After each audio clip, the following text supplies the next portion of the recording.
Okay, fine, I guess. A little different. There was a little hiccup there in between.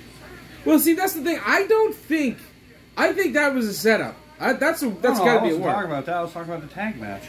Oh, yes. The non-match. Yeah. Right. The Viking Raiders came out to start a match with the Usos. The Usos beat the Viking Raiders senseless, and the match didn't happen. Exactly. So I wasn't making a video on that one. But the Elimination Chambe match for the main event saw a Bobby Lashley go out with an injury before he could even enter into the match. Yeah, I mean, Seth Rollins gave a buckle bomb through the pod doors to Austin Theory, and it hit Bobby Lashley. I keep wanting to say Sammy Guevara because he reminds me of him. He kind of does a little bit, right? Yeah. So he, so Lashley was taken out under medical advice, I guess. Yeah. So I think that's just going to set up the whole "I didn't lose" because he didn't even get to wrestle sort of thing. Yeah. Although one good thing, Austin Theory, he took Brock Lesnar to Penis Punch City. He did. It's just outside of Dick Kick City. Yeah, and then Brock Lobster came out. Oh yes, it was the Brock Lobster. You know what? I feel that every time. I mean, they paid for the rights to use that Metallica song earlier.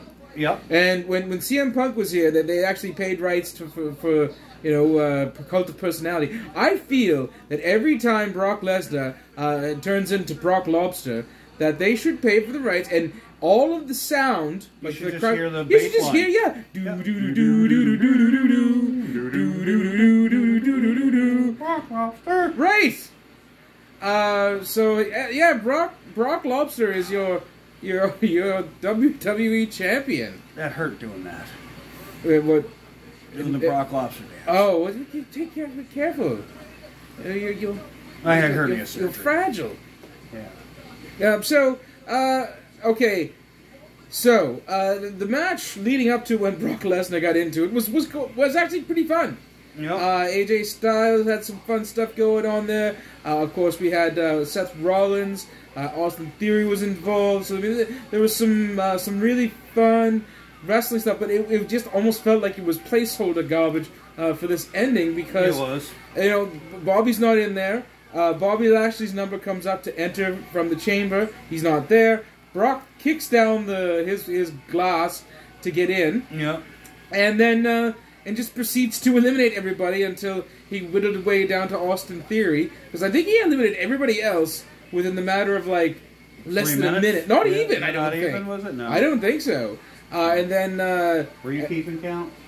Not really. No. And then Austin Theory punched him in the penis. Yep. And then tried to escape through the roof, but not through the top of it. Like, no, he was able to squeeze through the chains. He was swimming enough to squeeze through that square. I was really surprised. Brock wasn't having it, and an F5 from the top of one of the chambers. Top of the pods, yeah. And then dragged him into the ring. He whiplashed his damn neck on the bottom rope. The old Enzo thing going on. Yeah. And then, boom, 1, 2, 3. Brock Lesnar's your new WWE champion. Yeah, ding, ding, ding. That's it. Okay, so that was pretty good.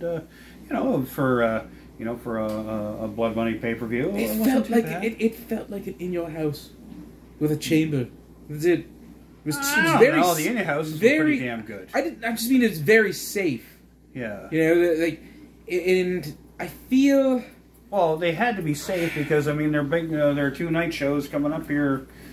Right. April. Mania's coming up. Any other ones between then? Oh, they'll probably try to squeeze one in there. Probably. It's one thing they do, especially now that they're allowed back into big buildings with huge crowds. That's true. They are making up for lost time. That's for sure. Not lost dollars though. No. Apparently, it's one of the most profitable years for the company. I guess this past year. Guess that's what happens when you get rid of all your big headliners. Yeah. Also, when you enter in that weird agreement that they have with Peacock down in the States too. That's true. So NBC having a bit of the money in there. Well, he's always had the relationship. Yeah, right. Him and Dick Ebersol. Right. Yeah, back in the day. So there you go. That was Elimination Chambe. Well, thanks for coming over, Montrose. Or Blood Money on the Sands. What's that? It's been a long time. Thanks for coming over. It's been a while. Yeah, it has. It's been a while. That's the only part of that song I know. Yeah, I think that's all you should need to know. Anyway, really, so you can make the joke. That's it. Yep. Yeah, no, it was fun. I was going to do one of the less reputable indie pay-per-views this month, but Steve said, "Hey, you know what? I'm paying to see Blood Money on the Sands. Why don't you come on over and check it out?" Well, part of the subscription, right? Right. So maybe next next month is actually the AEW one. Right? AEW one. I might want to consider maybe looking into that. What do you think? Possibly. I might be down for that one. Okay, well, we'll see, and you will see whether it's that or it's another pay-per-view or whatnot.